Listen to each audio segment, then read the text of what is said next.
Il est 20h, voici le nouveau président de la République et c'est Emmanuel Macron avec 65,1% des suffrages qui arrive en tête et qui devient donc le nouveau président de la République. Vite! Oh putain, je l'ai plus là. Allez, allez, venez là. Un petit coup. Oula. Mes chers amis, comment tu vas? Nous allons parler d'un sujet extrêmement important et je voulais que tu me dises en commentaire ce que tu penses. Mais avant de commencer, fais ceci. Tu aimes et tu t'abonnes, ce n'est pas encore le cas. Ça fait plaisir de te lire en commentaire, tu le sais déjà. Ce que je voulais partager avec toi aujourd'hui, c'est la question de l'espoir que nous plaçons dans les hommes politiques. Et je voulais parler en particulier de Macron. Je me rappelle, s'il y a une élection présidentielle qui m'avait occupé en pensée, en émotion, en temps, que je suivais de près chaque sortie, les débats qui voilà, se faisaient, c'était l'élection de 2017. Il y avait donc un jeune qu'on ne connaissait pas, qui venait de lancer son parti En Marche. Et moi, je le porterai dans la durée. Je le porterai jusqu'au bout. Mais maintenant, votre responsabilité, c'est d'aller partout en France pour le porter et pour gagner. Ce que je veux, c'est que vous, partout, vous alliez le faire gagner parce que c'est notre projet. Vive la République, vive la France. En Marche. Et vu sa jeunesse, on s'attendait, en tout cas, on attendait vraiment les résultats et on souhaitait qu'il puisse venir, voilà, donc à la tête de l'État. Et ce qui a été le cas, il a été élu en 2017 et c'était une grande joie. C'était... La France, c'est à nous.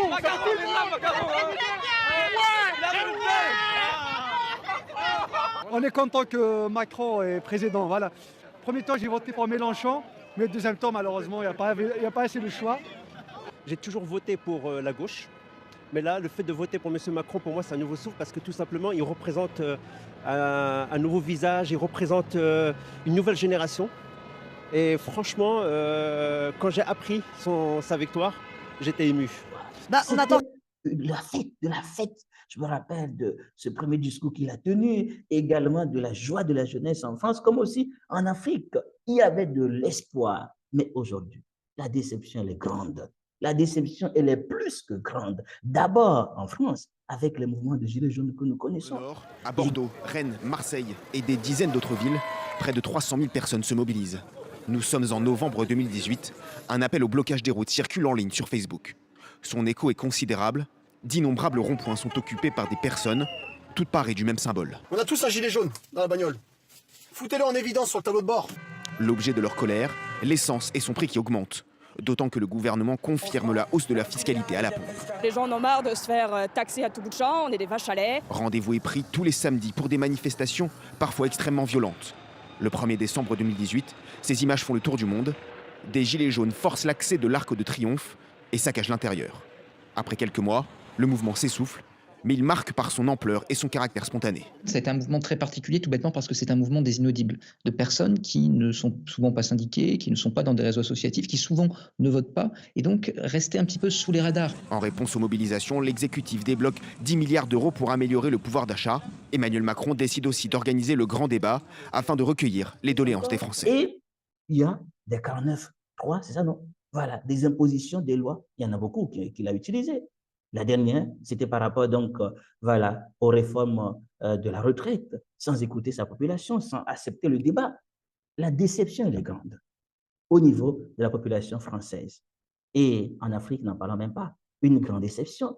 On s'attendait à ce qu'il y ait du changement dans la relation entre la France et l'Afrique. La jeunesse mettait sa confiance quand même en ce jeune président qui venait d'arriver donc à l'Élysée. Il s'en souvient du fameux discours de Ouagadougou.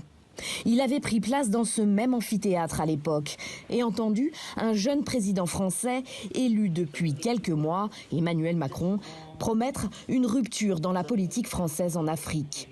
4 ans plus tard, pour ce doctorant et militant de la société civile, rien n'a changé. La France a d'ailleurs tenté de se désengager militairement pour revenir se dédire et se réengager encore sous prétexte que ce sont les États qui sont demandeurs, alors que l'idée c'était de mettre les États africains face à leurs responsabilités de nations matures qui doivent eux-mêmes assumer leurs problèmes. Le 28 novembre 2017, quelques 800 étudiants assistent à la prise de parole d'Emmanuel Macron à l'université de Ouagadougou. Il propose alors une nouvelle relation avec le continent, où la France serait moins en première ligne, en rupture avec les pratiques opaques de la France-Afrique.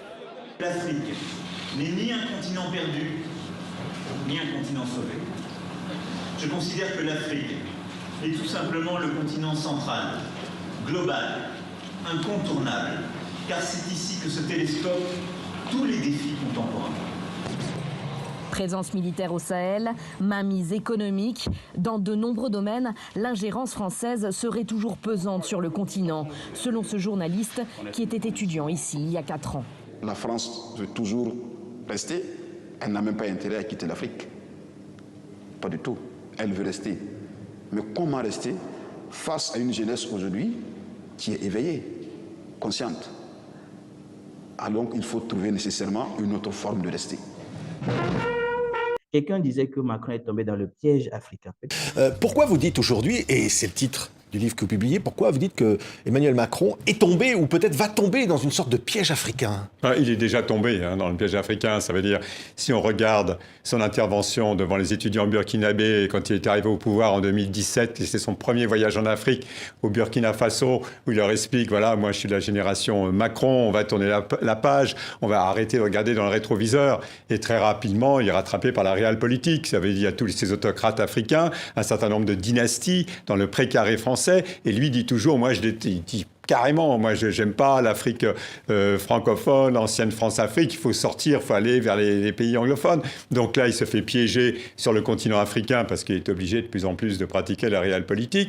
Et puis, il va voir aussi, quand il dit aux étudiants burkinabés, mais vous savez, moi je vais m'adresser désormais aux Français d'origine africaine, ça veut dire aux diasporas en France, et tous les Français d'origine africaine, je vais leur demander qu'est-ce qu'ils pensent de cette nouvelle politique. Sauf que les diasporas, qu'est-ce qu'ils lui répondent?